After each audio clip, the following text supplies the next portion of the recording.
Yes, that's Medusa.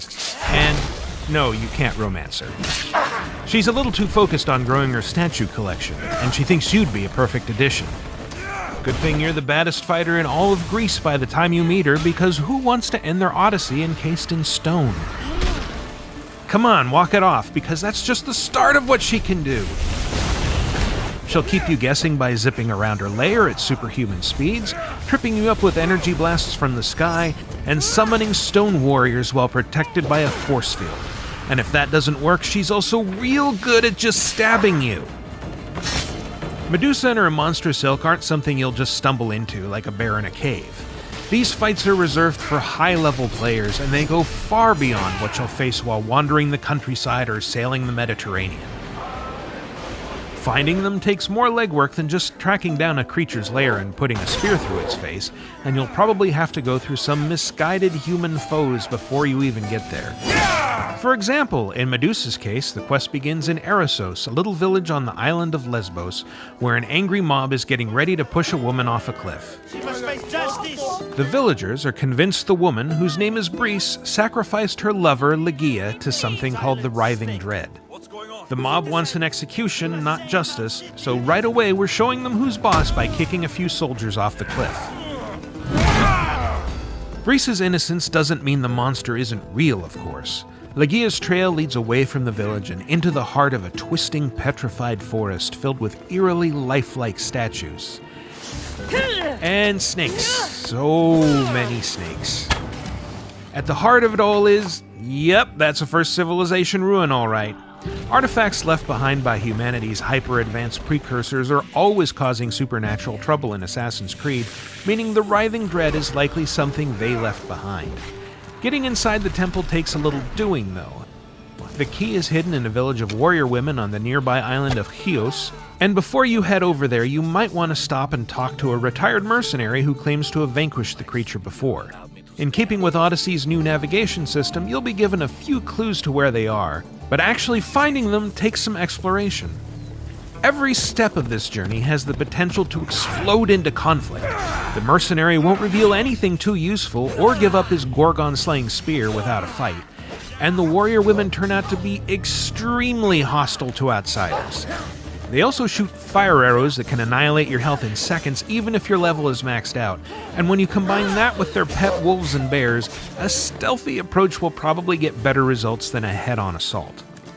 On the way to either destination, you might find yourself testing your luck in the trap-filled Tomb of Orpheus, or daring to investigate why a boat that sits abandoned in a bay is surrounded by blood.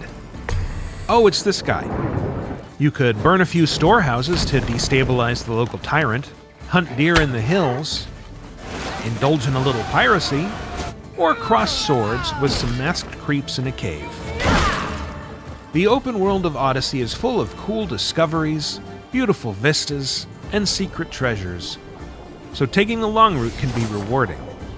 Also, given that this demo was with a level 50 character, we had a chance to try out high-end abilities like ghost arrows, which can go through solid objects to land perfect headshots, and how did we ever survive without them?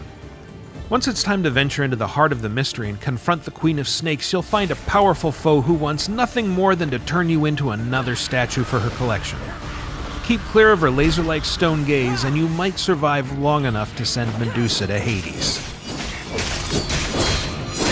You can start on the path to challenging Medusa, along with just about every mercenary and villain in ancient Greece, on October 5th, when Assassin's Creed Odyssey launches on PS4, Xbox One, and PC.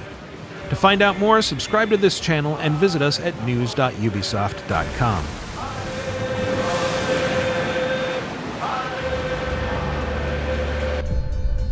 Assassin's Creed Odyssey, available October 5th.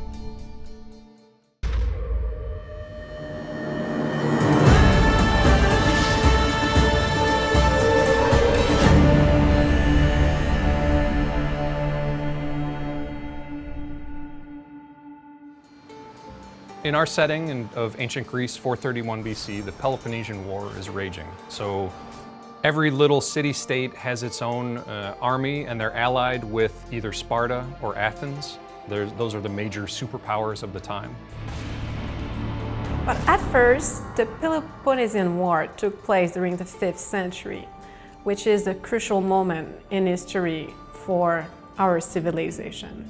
Because as Thucydides says, it was the most important conflict in antiquity between the rise of a democracy and the ancestral system of the tyranny and the oligarchy. But also plenty other opposition between tradition and modernity, religion and science.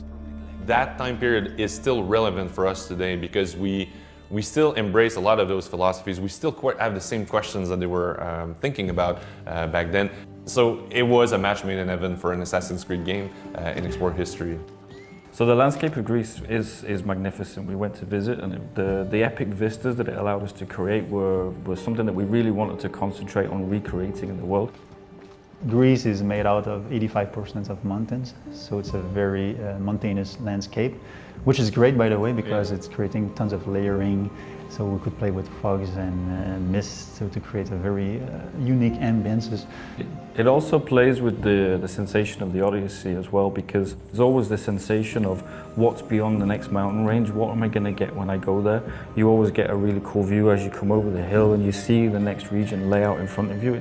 That really reinforces the sense of you being on your own Odyssey. For us, Greece needed to be colorful and very lush, because that's what most people have in mind when they think of that amazing land. We pushed saturation and colors quite a lot in our game, even though we had different biomes also in it. We knew that this world was going to be huge, so it was super important to make sure that we kept it interesting for the player. So as they go from region to region, it's not always just the typical picture of Greece. We saw snow-capped mountains and we saw lush spring valleys and things, so we wanted to really recapture that and make sure that we gave that to the player when they went on their journey. Reconstructing ancient Greece was quite a challenge. For some cities, it was harder to find some specific data. For example, on Mykonos, nothing is remained. So it was quite hard to reproduce exactly the city as it was during antique time. The big challenge was the chaos that the Greeks used to build their cities. There was no urban planning as we know it today, so we needed to try and embrace that chaos. We tried to capture the importance of mythology for the ancient Greeks. The mythology is an integral part of their society, their social behavior, their belief, their religious tradition. Mythology also inspired them in their art, in their decoration of their temple. Also, mythology was used during that time period as a politic propaganda. So again, it comes down to a lot of research and working very closely with the historians to make sure that the actions and the behaviors of what people are doing in the world is credible to our time period. So the Meteor system is still present, people still live their own lives, they have their own schedule. We were really lucky that our historical characters had quite a bit of information about them. You know, you have Plato's accounts of Socrates and who Socrates was and how he would infuriate people with the amount of questions he asked. And then we looked at historical documentation and the different myths and legends and the stories to help us craft the fictional characters and who we knew we wanted to represent, who we knew we couldn't leave out, and craft their personalities based on that. I'll do my best with what you've told me. Good luck. The heroes of the past, the legends, the myths, the philosophers, it is an amazing cultural setting to explore.